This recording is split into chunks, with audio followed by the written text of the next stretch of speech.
Hello people, so today we will talk about CapCut and the way how we can remove emoji from the video clip on the CapCut. So here I already have the project that I prepared for you, and I already have this emoji on my video clip. So this is the real video. How to make audio.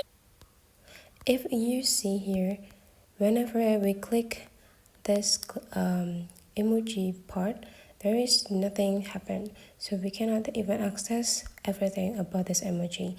So how to remove this emoji from this video clip? You just need to take a look on this bottom side and please go visit this text, and then you will activate this emoji section.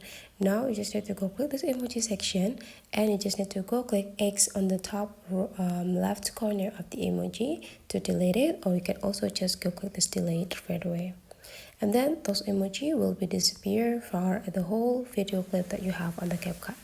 So that is the way, guys, how to remove emoji from your video clip with CapCut application. Hopefully you enjoyed this video, and see you for the next tutorial.